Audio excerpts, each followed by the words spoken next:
Against the couple, some ball in towards Shushayeta! Back off the post, Mobwa!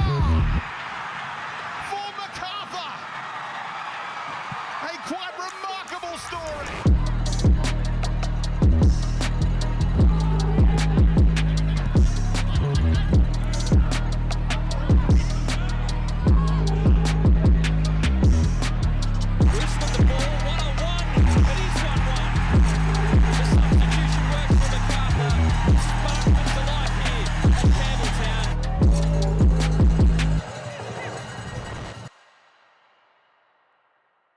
Well, hello, and welcome to another episode of Bull Banter, the only podcast focusing on the MacArthur Bulls, the A-League, and all things football. And I'm joined here by Daniel Sims. Daniel, how have you been? I'm good. Football's back. The ups and downs are back. And let's talk about the MacArthur Bulls. But first, before we get into this one, make sure you like, subscribe, follow us, wherever you're watching this. We've got to get those numbers up. Yeah. Need to get those numbers up. So, do it. Yeah. Share us to your mates as well. Even if they're not interested in the Bulls, they'll be interested after they hear from us. We've got some good news as well. We're actually able to come back home. Yeah. See some football on our home patch. Imagine. I mean, I can't wait for it. We're up against the Jets on the 19th. Sunday, hopefully a sunny Sunday at Campbelltown Stadium. They've fixed the pitch. No longer having to trek to the likes of Newcastle and Penrith because, who wants to go there to see a game? So it'll be really nice. I hope we'll have a strong crowd, a strong turnout, and hopefully a strong performance from the boys. Yeah, well, 1,900 or so fans trekked to Penrith, I believe. The official number was like 3,000. I think 3,000? Okay. I think they're telling me to porcupines there. Look, I'll just say I pretty much had a bay to myself, so... plenty of room, could spread the legs out, could man spread, but yeah, good to be back home. Short turnaround on the pitch, which is good to see. But we were thinking maybe we'd have to spend half a season as nomads, so it's nice. It's nice to be home. Yeah, should be good. With La Nina tearing about, I'm not sure if we'll get a sunny Sunday, but fingers crossed, because nothing beats a nice sunny arvo at Seatown Stadium. It's just very picturesque. You get the full sky. Yeah, and our play style really suits the Australian hot summer. Yeah. Just wearing teams down, rolling over them in the back half of the game. But might not be that way. Although we do tend to do our best work in the wet.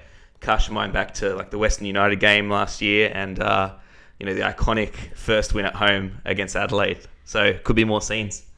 Yeah, we'll see what God has in store for this one. But yeah, we do have a game to talk about. 2 games to cover, actually. We have, first of all, that win against the Central Coast Mariners. And then we'll talk about that tough watch in the FFA Cup. Yeah, midweek football. I was really up for it, but yeah, we'll get to it. Yeah.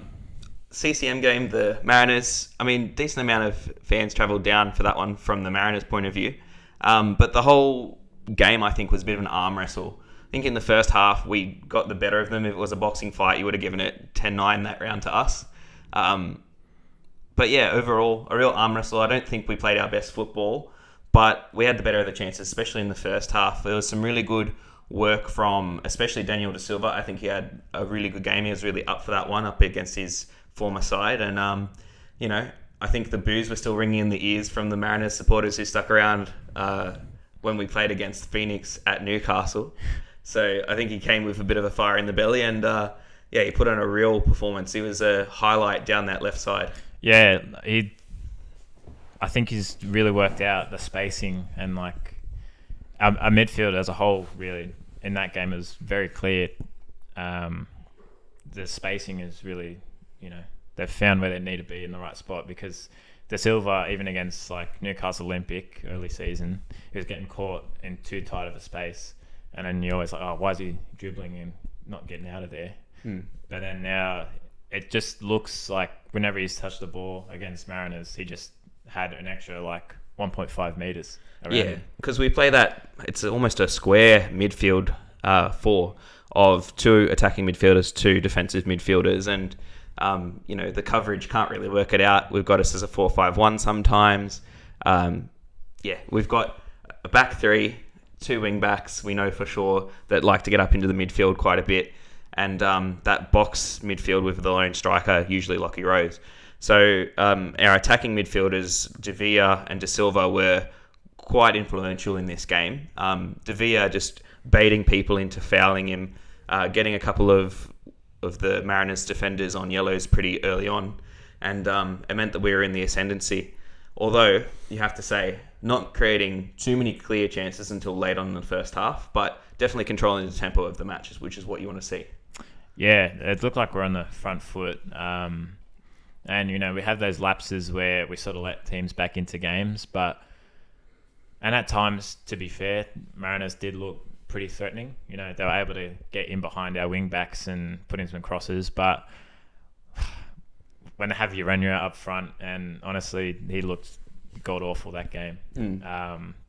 I don't know what... I don't know if he was off or if we were on. I think our defence this season has actually stood up really strong and just managed the strikers they've been up against.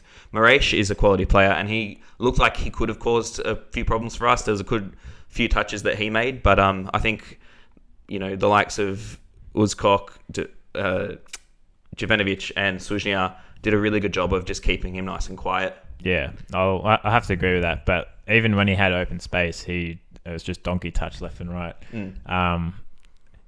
And it was also good. Nisbet wasn't really able to get into the game early either. Not until the 60th minute mark, he looked very dangerous. But yeah, he was marshalled really well by quiet Mumba in the first half. So yeah, that solid effort there. And yeah, Lockie Rose playing full of confidence again. He was tearing them up all over the pitch, chucking McGeady spins and all sorts. Yeah, we love to see it. It's something really nice when you can see that a player is willing to try those little things, those I wouldn't say low percentage plays, but those audacious dribbles, the things that just show that they're playing with so much confidence. And if he can pull off a few of those, there's no reason why he can't look at anyone who's trying to defend him and going, "I'm going around you." Right, which is exactly what you want. He was dangerous, especially early in the first half. He was a handful for defenders, and I think just over the game as it went on, because he was doing so much running, he sort of had run out of legs. We know he's energetic, but you can't sustain the kind of running he does for 90 minutes. And I think, while he was dangerous, we would have liked to have seen him get into a few more dangerous areas. I still think we're coming to terms with how to play in this new formation. There's much less crossing than I expected. We were very much a dink it into Derbyshire team last year.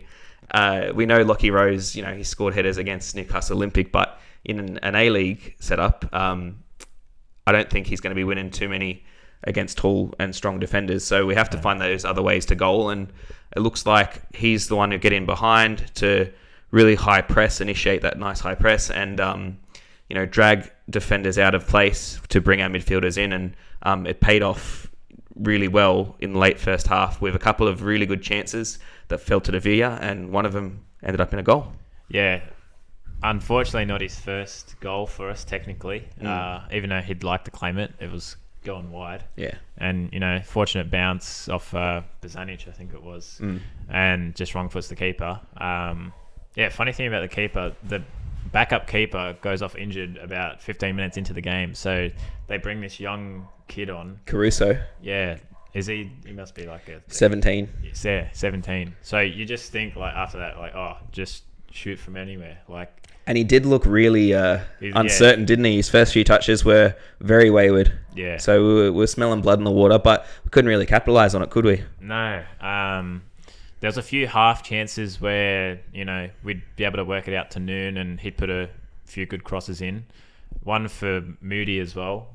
Those big switch balls were really paying off. Yeah. He got up top really well, and he was unmarked. I really wish he would have had, a good shot at goal. Even probably his best chance, where it was that big switch from Noon to... He hit it on the volley and then sort of just went over. Yeah. Well, there was one like that, but there was one where it really nicely sat for him. He had time to measure it, and I think he saw...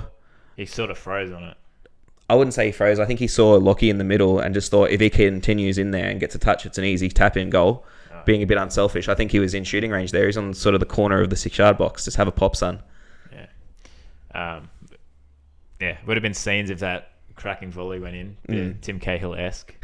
If you cast your mind back to that World Cup goal. I mean, he's certainly capable. It's just, man, he just needs a goal. He's a good player. Yeah.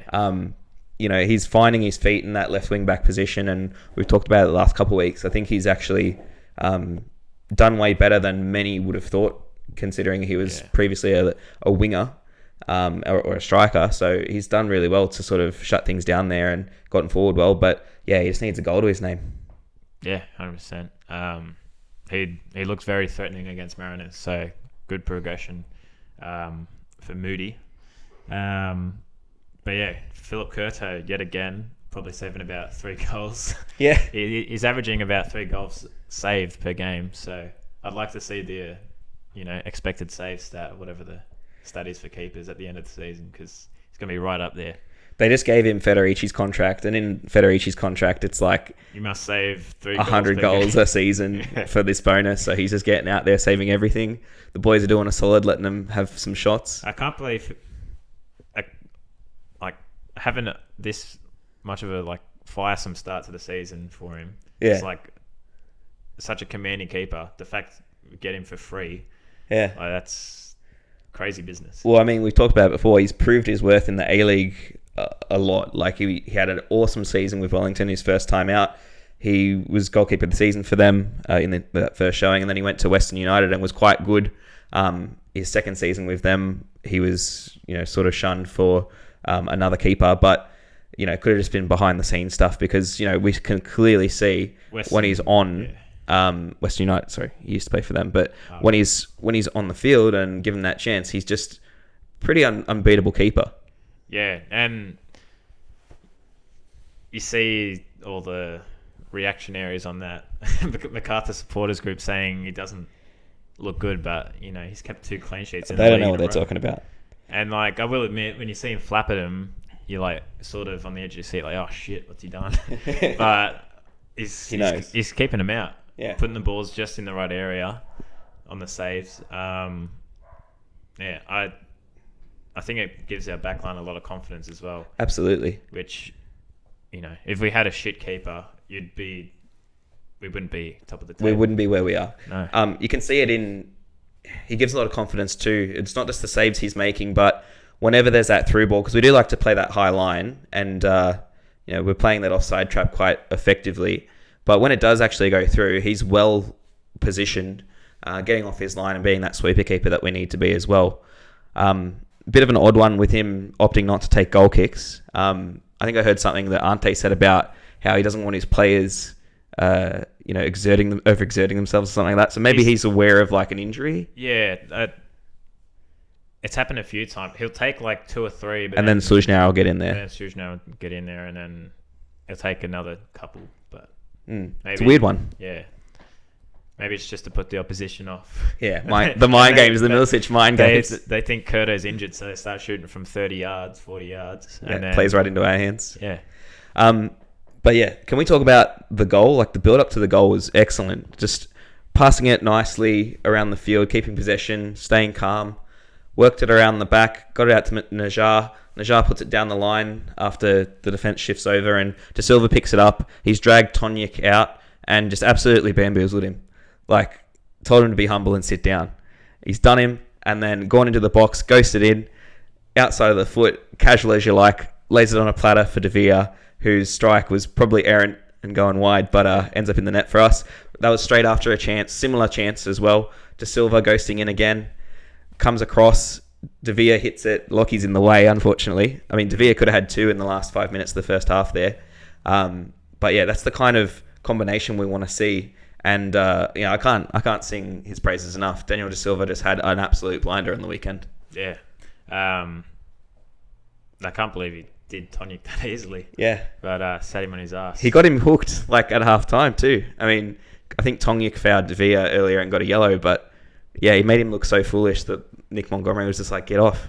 You're too embarrassing, mate. Get out. Yeah. Which is odd, because if you cast your mind back to last season, he was one of the main reasons why we weren't so successful over the Mariners. We were swinging balls in and he was dealing with it all day. So I guess we figured out how to beat the Mariners, drag Tonjik out of the road and bamboozle him. Yeah, because against I think it's different when you have Lockie up front, and obviously from a defensive point of view, I think we've sort of dropped the front line back a bit and just Yeah, let we're the more centre backs have condensed. the ball. Because last season, Tonic against us, he'd be able to skip past, Derbyshire or Susieta, just off a quick fake pass and then skip through two players, and then they've just got the numbers advantage. Yeah. So, and we didn't see him really do that at all against us, just because we were sat so deep. Yeah, I think it speaks to the discipline that we have defensively, and we'll talk about that again for the cup game. Yeah. Where we were excellent defensively for the majority of the match. But, carrying that forward, can we really just rely on scraping a goal somewhere? I mean, we've got quality in the side, but can we just rely on that getting a goal and sitting back and defending? Because, very late on against the Mariners, it was very hairy. And if not for Philip Curdo's heroics, I don't think we're walking away with 3 points. No. There was a stage of about 5 or 10 minutes where Mariners were just pinging balls for fun into the 6-yard box along the ground up high. And fortunately, Mariners couldn't really get on the end of any of them.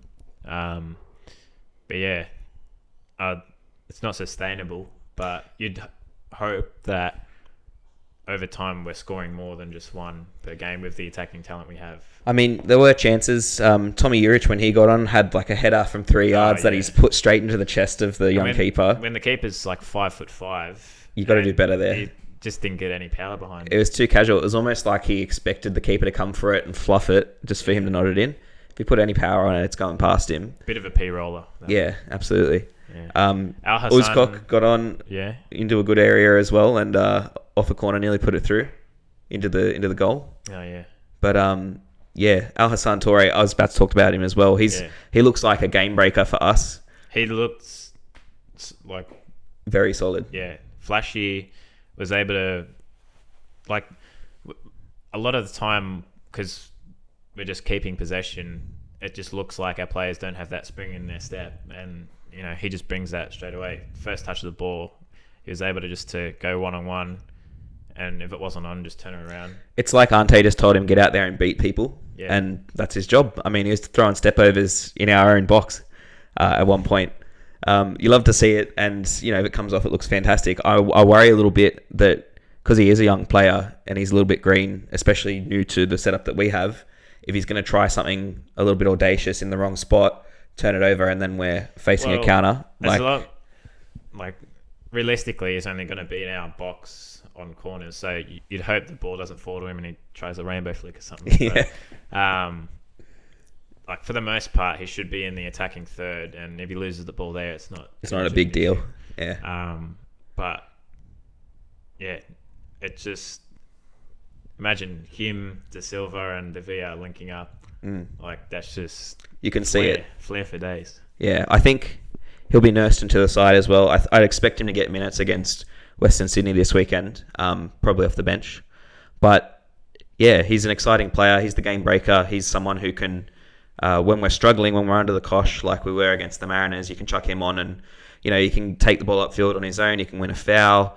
He's a big lad and he can throw himself about and secure the possession for us upfield, because there's times I've noticed when we're getting wave after wave of attack, we are very reluctant to push out and really chance our arm trying to score a goal or even get particularly forward. Yeah. We need to get that forward possession, because otherwise it's just absorbing that pressure, and we're quite good at it, but it cannot last forever, and I think that really told on Wednesday night. Thanks for listening to Bull Banter. If you're as passionate about the Macarthur Bulls as we are, you won't want to miss any of this season's A-League action. And the quickest, easiest and best way to catch every game from every angle is with the A-League Live app. Search for A-League Live or Sportsmate in the app or Google Play stores today, and enjoy the rest of this week's episode. Yeah, a lot of the time on Wednesday it'd just be get the ball out and then it's 1v5. Yeah. So we should probably say, though, against Sydney FC in the FFA Cup at Netstrata Jubilee Stadium on Wednesday night, we did have a very changed lineup. It was a youthful side. We saw debuts for Lachlan Sepping, Diego Bonilla, Jack McLaughlin, and even late on Oliver Jones. Yeah. I mean, I think they did pretty good. Yeah. Jack McLaughlin looked pretty solid at like right wing back, I think. Yeah, I was impressed by McLaughlin and Bonilla when he came on He as looked well. very commanding, and some of the crosses he was putting in were, just a peach. Yeah, and that's a credit to Ante Stachowski there at Northbridge Bulls, working with Ante to bring up the new generation, and I'm sure it's not the last we're going to see of those boys. Yeah, especially when Lachlan Sepping comes on, and if you've seen his last season in NPL, he just was banging him from outside the box for fun. Yeah. So it's just, you think every time you got the ball, you're like, oh, you just hit it, even though he's getting the ball in like halfway. Yeah, I didn't think he had the best of games. I think he took a little while to adjust to the pace of things, but you can definitely see extra time, he's got it. He was going good. He had that one chance late on. I think it was after Sydney had already scored, and he's putting the ball through for Lockie. Yeah, he sort of cut two of them. I think he went for the shot, but it was just sort of bit scuffed. Yeah. But first introduction against a full strength Sydney side. Yeah, like they couldn't buy a win up until this point, and so they fielded their strongest side basically. They lost Grant in the midweek to a COVID concern. So Harry van der Sarg was pretty much the only change for them, and Donachie coming into the side. But yeah, a very experienced Sydney lineup. I think the boys did an excellent job. We were starting with Michael Roos. We had Martis and Liam Rose in midfield, who I thought were superb. Like, they clearly are the future of that midfield. Yeah. If we can keep them. I will say, before we get into that, there was a lot of late lineup changes. Actually, oh, absolutely, yeah. The lineup comes out and you think, oh yeah, Juric getting his first start, and there's a few other ones as well. Like, I think McGing was meant to be right wing back or something. Yeah, it's Milicic mind games. Well, I think the MacArthur Bulls, like the intern doing their team lineups, is just getting fed the wrong information. Yeah, because every lineup has been wrong. Like, players have been in the wrong position. Wrong formations. Yeah, I think Juric had to pull out late before. Yeah, and that's a bit of a concern. I wonder if it's just, if he was in the warm up, maybe he felt a twinge or something. But hopefully, it's nothing too serious. I'd really like him to get significant minutes against Western Sydney on the weekend, because I think he could do the damage against them. Yeah, it's fire up against one of his former clubs. Yeah, but. Yeah, considering all the late changes and everything, I mean, Jack McLaughlin was not slated to start. Yeah. And he's come in, slotted in, done an excellent job, acquitted himself really well against high-quality A-League opposition. But we have to talk about Martis and Liam Rose in that midfield. They just... Did Tommy Orr start in... He was like attacking midfielder. Yeah. Yeah. It was a bit confusing. They do rotate. And then, because McLaughlin got a bit higher up the field, I think Liam Rose just slotted in. Yeah. Right. But Martis and Liam Rose and sort of mostly defensive midfielders, just absolutely amazing job of screening the defensive line and, filling in at right and left wing back when needed, when the likes of McLaughlin and even Najjar were getting up there. One thing I loved as well was Suznia, the underlapping runs from centre back into the box. Yeah. Mate, it just bamboozled their defence. I think you can't do it too often because it's such an effort to get down there and back, and you got to cover for him in that. But there was a couple times there he was looking very dangerous. He was swinging in good crosses, getting into good areas. It's just it's good to see that we're a dynamic side where we can throw sort of anyone in there. Yeah, and it makes be you threatening. Question.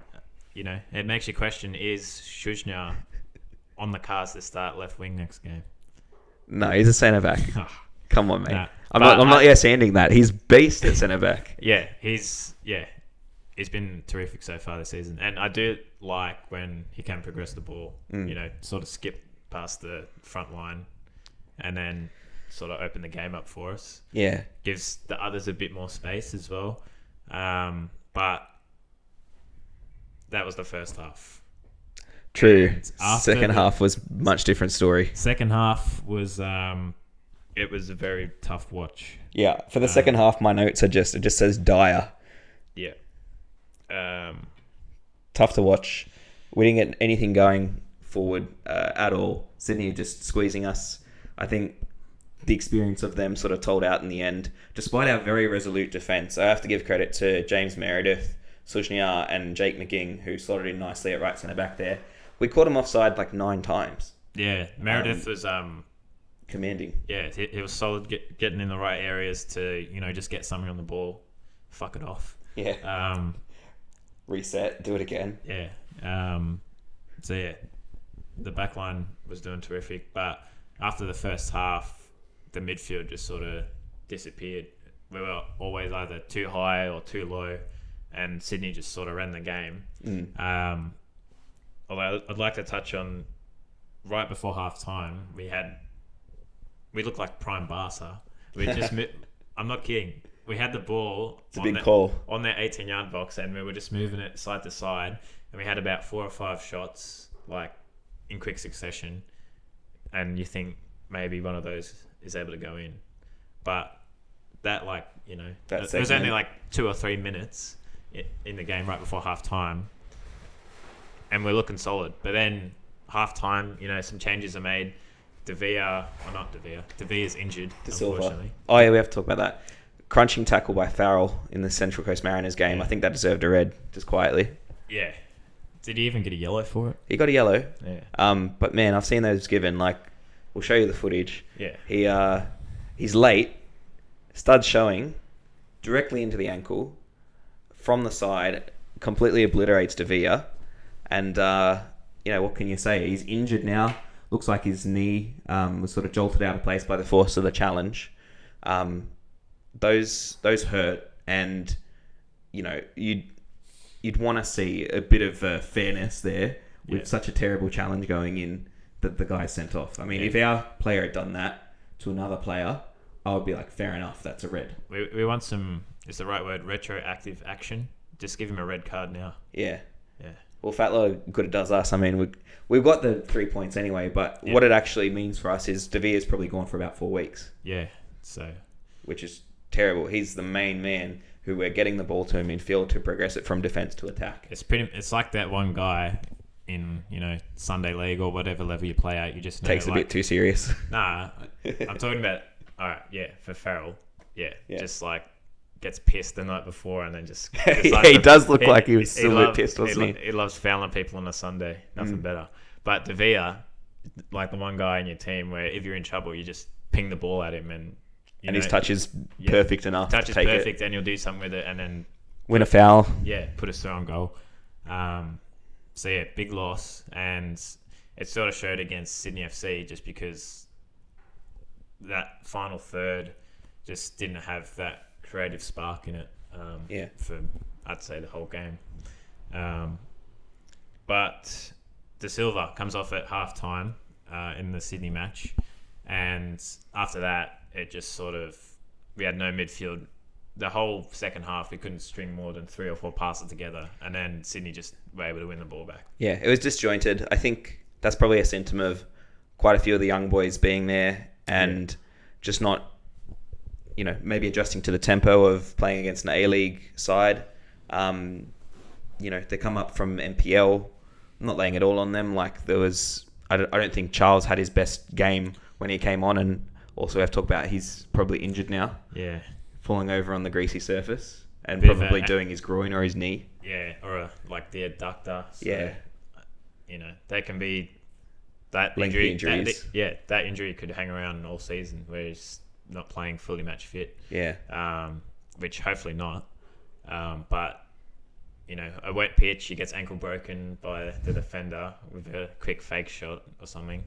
He was just trying to press too hard. Fake clearance. Yeah. Yeah. He was, running his guts out, trying to get something going for us. And then, just a bit unfortunate, slips over and does the splits just about. So. Yeah. I think overall, though, like we obviously hope Charles is going to be all right. It's a bit of a strange one. You don't know how long he could be out for. But overall, for the Sydney match, part of the reason why we were struggling second half is because we couldn't get much going forward. There was no outlet. I know Michael Roos slotted into striker, and while he can play there, he hasn't had a lot of experience up top on his own. No. And he's usually come on late in games when defences are a little bit tired. He's got a bit more time, space on the ball. He was really quite shut down by James Donachie and Alex Wilkinson, two very experienced A-League defenders. I don't think he had his best game, personally. Yeah.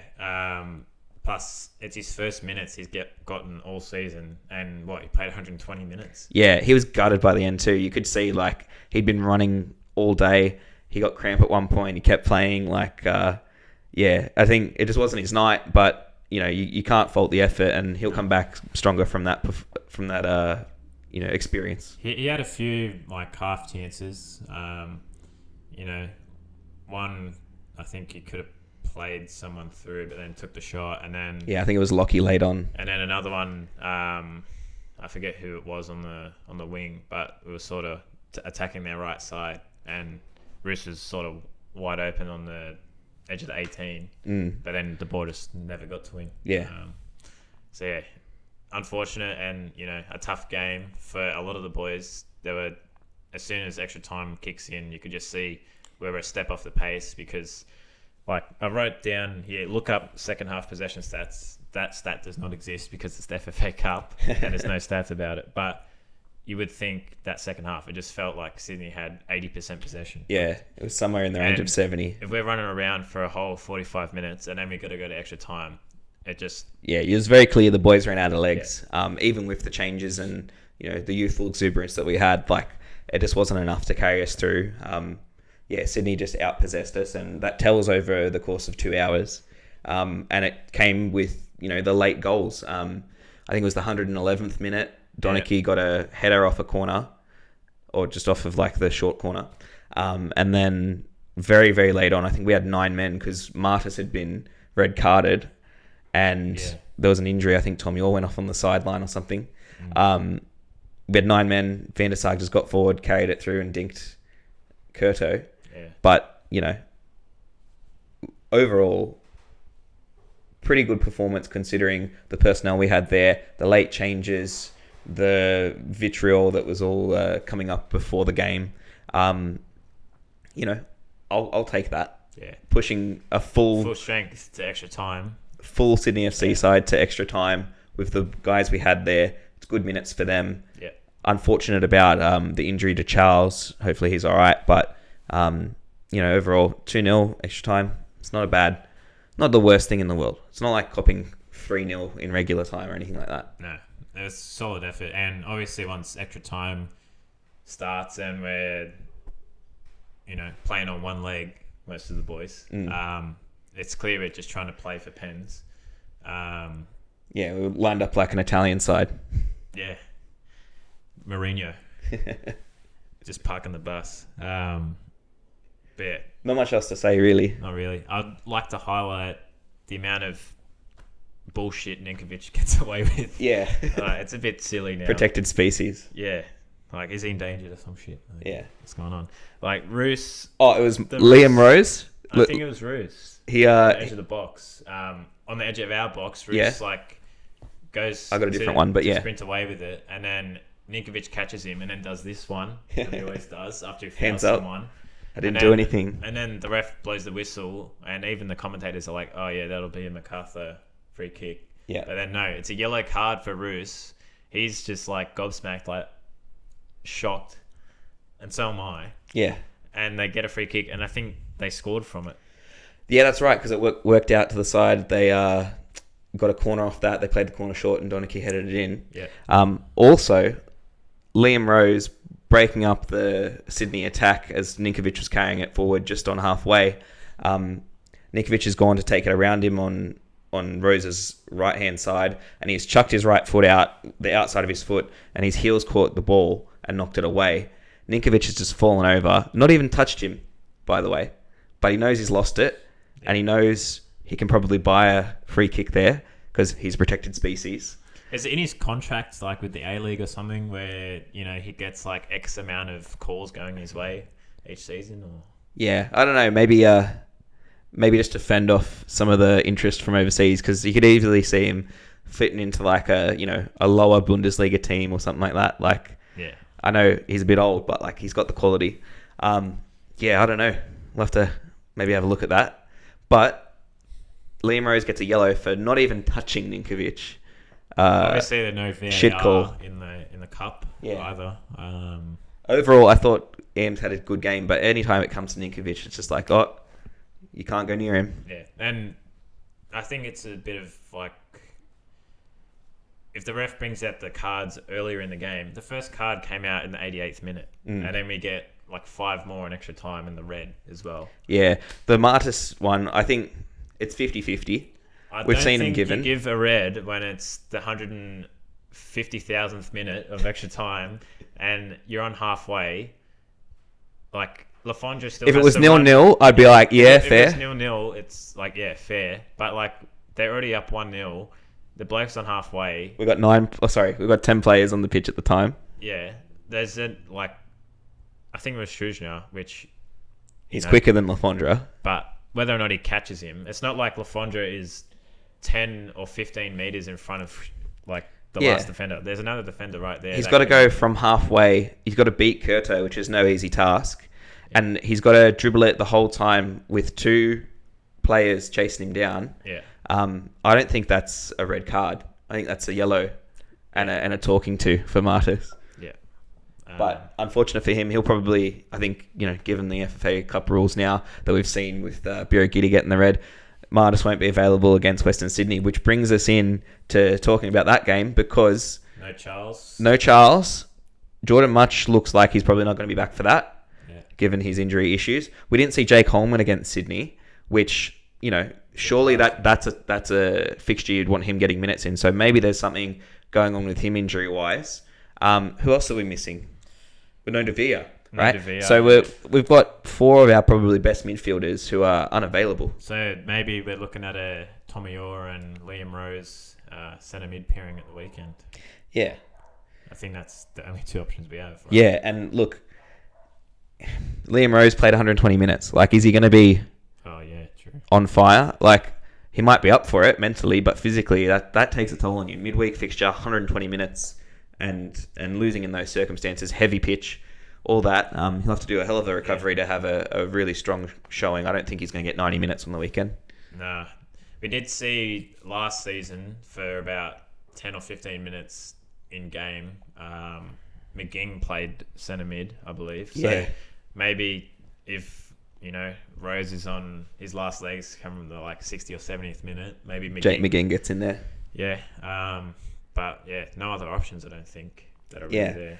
Which is shocking. Well, not shocking. It's just unfortunate for us. We had, going into the season, we were looking at our lineup. We've got so much depth in the midfield. Yeah. And now there's 4 injuries or something, and it's slim pickings. But for the derby against Western Sydney, I think that we're actually a good chance, despite everything that's been happening. I think if you look at Western Sydney, they look very beatable every single time they play. Carl Robinson, I don't know what he's doing with them, but they've got the personnel to be playing much better football than they do. I think they're relying on very much one-out stuff from individuals, which has been the way it's gone the last few years for them. I think they're vulnerable, and they showed that vulnerability against Apia Leichhardt on Tuesday night. Yeah, even the first, everyone saw the second goal they scored, of course. Yeah, Apia. Classy goal, just Yeah, Margush in no man's land. Yeah, typical Margush. Doesn't he always have a bit of a, blonde moment where he just goes missing?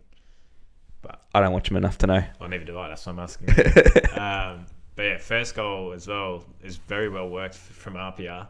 They quick 1-2, the striker gets in and, good finish across the goal. Wrong foot's Margush. They picked it up off of Ziggy Gordon, who's looked very ordinary this season. So if, it wouldn't be out of order for someone like a Lockie Rose to close him down, take the ball, take it forward and slot it away. I can see that definitely happening. Yeah, 100%. But Wanderers still do have, threatening players. Tom Mohamed, I think he's scored twice in the league, I think. Yeah, he's a dangerous player. He scored against us last season for Wellington. So we'll have to watch out for him. And then if Beanie wants to play, he can turn up. He can turn up. He's So, very yeah. inconsistent, but yeah, on his day, if he catches it right, he's a classy player. Yeah. But Adama Traore as well can bomb Yeah. down that wing. So yeah, and I think they'll probably start Tate Russell, and I worry because of our formation and with the likes of, like, you'd expect Moody to probably play left back again and Noon. I can see if we're overextended at one point, they'll have a good chance to do some counter-attacking against us, and I can see the likes of Tate Russell having good time to get down the wing and swing in a good cross, and our defense has been really solid, but that's the threat, into Tom Mohamed and Abini, who are very tall boys. yeah. Having said that, they look very beatable. I think our midfield, if we can get some things together, will be stronger than theirs, even with Rodwell in it, right? Bro, He hasn't... He's shot in game week 1. His shot, though, I know. But no, he hasn't really lit the world on fire. He hasn't got many minutes yet. I think he's still fighting for fitness as well. So I really think if we're up for this, which we should be, it's a derby, there's no reason why we can't come out with a nice 1-0 victory. Another 1-0. Yeah, So, 1-0 to the MacArthur. Yeah, I'd take it. Our goal difference is going to be negative and we're going to finish top of the league. Yeah, why not? But yeah, I could see it happening. Watching a few of the highlights that Wellington had against Wanderers, I think the Knicks are hard done by that 2-0 scoreline. Yeah, I was going to say as well, like, it flatters Western Sydney, that 2-0 scoreline. Yeah, because they scored the second one in the 93rd minute or something. Yeah, the very last kick of the game, basically. Yeah. With their keeper up, the Knicks keeper up and out of the way. Wasn't there something, the refs Had to apologise. Was it from that game or a different game? Yeah, so there was a couple incidents, actually. Wellington looked to have gone up from a corner. Yeah. And that was ruled offside when it wasn't, right? Ben Wayne should have had a goal to his name. That would have been 1-0 to the Knicks. And then later on, Hamed basically pushed a guy, the defender, over and then headed it in, or knocked it in with his, I can't remember, his side-footed finish. Yeah, but a cross comes in, shove, and then, bit of a dodgy one. I think Western Sydney can thank the referee for that win. Oh, yeah, for sure. Because they didn't put together the better chances either. Wellington had, the better of the game. Yeah, they were forcing Wanderers into these, goal line scraps where they're only just getting it out of the box. Forcing them into saves, shots just going past the post. And, I could see it happening for us, De Silva. Yeah, De Silva, hopefully he's got, the same magic he had on the weekend and can carry it into that game. But my spicy take is we're going to defend really well. It's going to be a back and forth match, a bit of an arm wrestle. We'll have better moments. They'll have some good moments. But I think it's going to come down to the second half. Al Hassan Toure is going to be subbed on in, the 70th minute, maybe late 60s. He'll come on and dazzle. He'll surprise them. He'll tear them apart. He'll whip in a nice cross or a cut back. And I think Tommy Urich is going to get a goal against Western Sydney. And he'll celebrate in front of the RBB. I'd like to see him do a Kareem Bullet and jump the thing. Obviously not offside, but yeah, running to the wrong fans. yeah. But no, yeah, that's my take. Alassane Toure is going to break the game for us. He'll open it up, and Urich will be the finisher. Yeah, I think we can get 3 points, but wouldn't be surprised if it's a 1-1 or a 0-0 either. Just both sides sort of keeping each other out of the game. Yeah. I just want to see us continue this solidity because, we're top of the table for a good reason. We've been building off of our excellent defence. I think we've ridden our luck a little bit in some games. I think Wellington could have had easily had another goal against us in round 1, and the Mariners obviously probably deserved a bit more than no goals against us, if we're being honest with ourselves. But having said that, right, we are good quality defensively for the majority of the time. What we need to do is put together some more attacking phases of play and some more goals. We're going to really desperately miss De Villa. Yeah. But I think we can pinch one and we can hold them out. Yeah. Because when we have De Villa and De Silva, they just sort of attract that extra player from the other one. So if one's, tearing it up like De Silva, then De Villa's going to have one less man on him. And then obviously he's always going to have 2 or 3 on him. So Yeah. hopefully, we can get some crosses in that find our head. You'd imagine Lockie getting the start. Yeah, the big decision is, do you start Lockie and bring Tommy on late, or do you start Tommy and bring Lockie on late? I mean, if Juric is match fit and ready to go, I reckon we start him, because Lockie, in the form he's in against tired legs, I think he'll tear him to pieces. That's a goal guaranteed, I reckon. Yeah. Whether he's setting it up or getting the hockey assist or scoring it himself, I think him against tired legs, especially against Ziggy Gordon. Yeah, it's just nightmare fuel for Bush. He'll do him a merry dance. Lockie Razor scored, and it's nightmare fuel for Margush. Well, okay, so they've got a good keeper, who's not Margush. His name is Thomas Mejias. Oh, never heard of him, mate. Yeah, who are you? Hopefully we don't find out on the weekend. Hopefully he has a quiet one. But he's been actually quite good for them. Yeah, Oh, okay. It's just because it was a cup match. They put Margush on, and he showed exactly why he only starts cup games. But I think we've still got the stronger of the 2 keepers, and to be honest, the stronger of the 2 sides. Yeah. There's a lot of personalities in Western Sydney.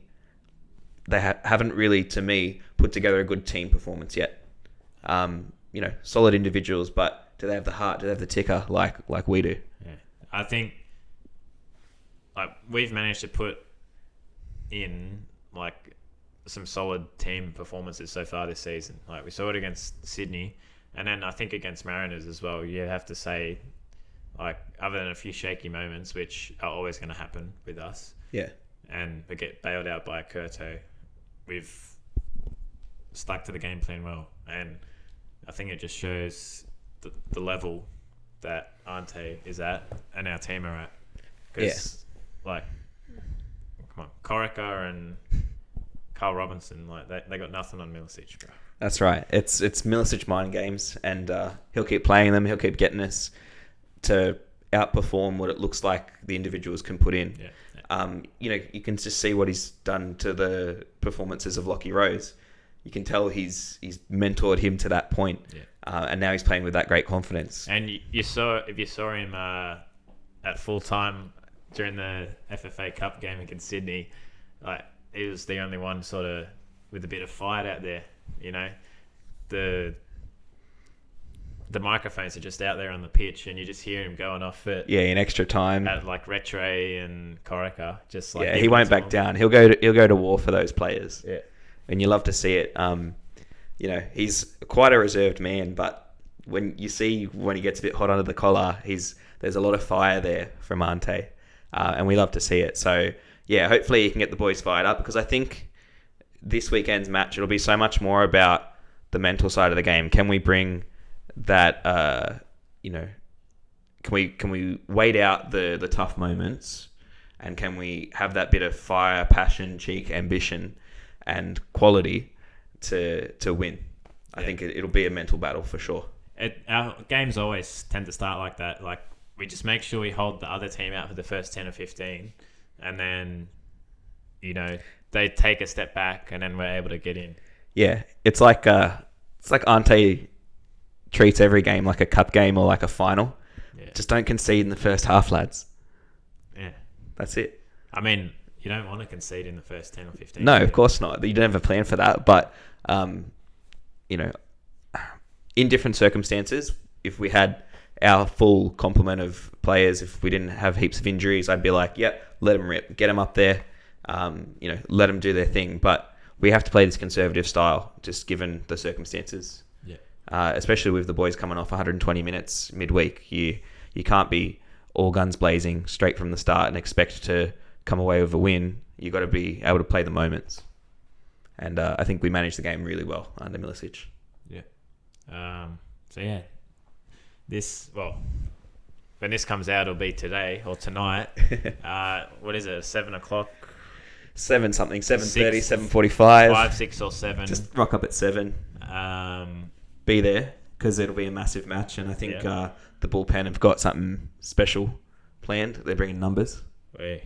Love to see it. Yeah. Gonna need him against the RBB. Yeah. It'll be scenes though, and particularly when Tommy nicks the winner against his, well, not his most recent former club, but probably his most famous former club. Yeah. You know. And we'll just have to remind all the Western Sydney Wanderers fans midweek after we beat them that their life peaked in 2014. And that we're top of the table. Yes. So yeah, book it. Chuck a cheeky bet on it. We bet responsibly. We're not sponsored by any betting site, but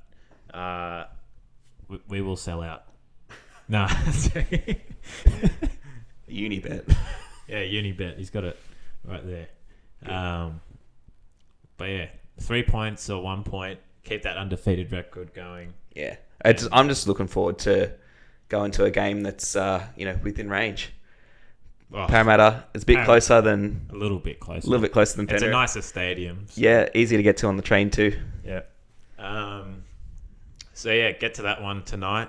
If you're listening to this bright and early on your Saturday morning. Yeah. And next Sunday, the 19th of December, first home game back in Seatown Stadium against the Jets. Yeah, 4 p.m, sunny Sunday afternoon, I'm calling it.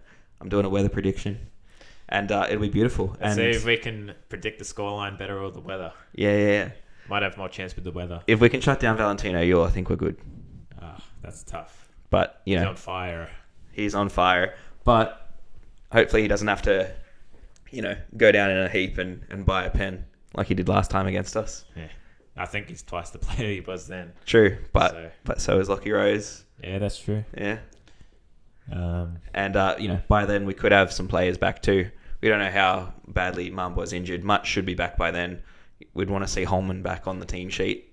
It could be completely different. So, by then, top of the table, hopefully home crowd behind the Bulls, and it should be heaps of people getting out there because I'm sure everyone around Campbelltown's been starved of a bit of football lately. So yeah, I think it'd be nice. Well, across Australia, everyone's sort of forgot about that the Air League exists. So hopefully Campbelltown hasn't forgot and we get some good numbers out at home. Yeah. Good stuff. Well, thank you so much for listening to Bull Banter. We're going to remind you to subscribe on YouTube, share it to your mates, like and follow us and favourite us on Instagram, Facebook, and wherever good podcasts are found. Thanks for listening. See you next time.